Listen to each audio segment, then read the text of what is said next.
Shivagati, the path of Shiva, শিবের চলার পথ।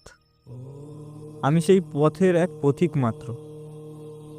আমি অর্থাৎ আমার বর্তমান শরীরের নাম ঋত্বিক। গুরু বলেন পৃথিবীর একমাত্র সত্যি হলো মৃত্যু, কিন্তু এই সত্যি নিয়েই আজকাল মানুষের মনে অনেক ভয়, অনেক কষ্ট, অনেক শোক।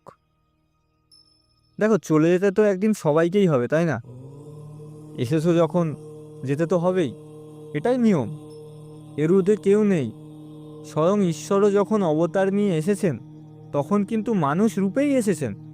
তাদেরকেও চলে যেতে হয়েছে সেই একই নিয়ম মেনে। কখনো ভেবে দেখেছো মৃত্যু কি?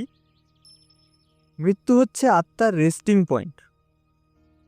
ধরো তুমি জব করে বাড়ি ফিরেছো, এবার তুমি ফ্রেশ হবে, কমফর্টেবল ফিল করবে, রেস্ট নেবে, কারণ পরের দিন আবার অফিস আছে।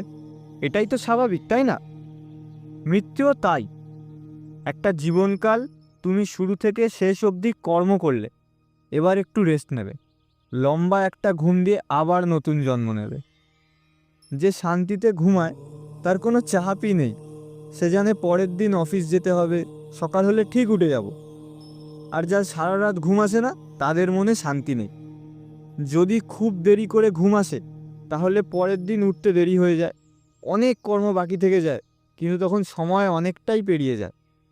মৃত্যু ঠিক তাই। যারা শান্তিতে মৃত্যুকে আলিঙ্গন করে, তাদের কোনো চাপই নেই, লম্বা একটা রেস্ট নিয়ে আবার জন্ম নেবে। আর যারা মনে অশান্তি নিয়ে শরীর ছাড়ে, তারা বেশি রেস্ট নিতে পারে না, খুব তাড়াতাড়ি আবার জন্ম নিতে হয়, অনেক কর্ম বাকি থেকে যায়, আর সময় অনেকটাই পেরিয়ে যায়। তাহলে কেন এত শোক, কেন এত চিন্তা, এত ভয় কেন? কিসের ভয়? আরে ভাই, তুমি আমি ছিলাম ত্রেতাতে আর দাপরে, আর কলিতেও সেই তুমি আমিই আছি। হ্যাঁ, সেটা আলাদা ব্যাপার যে কেউ রামের দিকে ছিলাম আর কেউ রাবণের দিকে, কেউ কৃষ্ণের দিকে ছিলাম আর কেউ শকুনির সাথে ছিলাম। এখনও তাই আছি, সেম। হয় বন্ধু আছি, আর নয় লড়ে যাচ্ছি। আত্মার যাত্রা অনন্ত। মৃত্যু কেবলমাত্র একটা বিন্দু, যেখানে একটা শরীরের যাত্রা শেষ হয়, আত্মার যাত্রা নয়। কাজ থেকে এসে আমরা যেমন ফ্রেশ হয়ে চেঞ্জ করে তারপর রেস্ট নিই, আবার পরের দিন বেরোনোর আগে ফ্রেশ হয়ে পরিষ্কার ড্রেস পরে বেরোই, শান্ত আত্মাও জীবনের কর্ম থেকে ফিরে শরীরকে বস্ত্রের মতো ত্যাগ করে, তারপর রেস্ট নেয়। আবার যখন জন্ম নেবে, তখন একটা নতুন ফ্রেশ শরীর ধারণ করবে।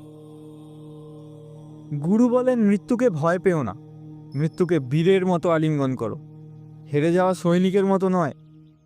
মৃত্যুর একটাই কারণ, সেটা হলো জন্ম।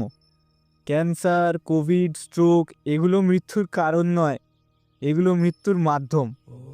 মৃত্যুর এক এবং অদ্বিতীয় কারণ হলো জন্ম।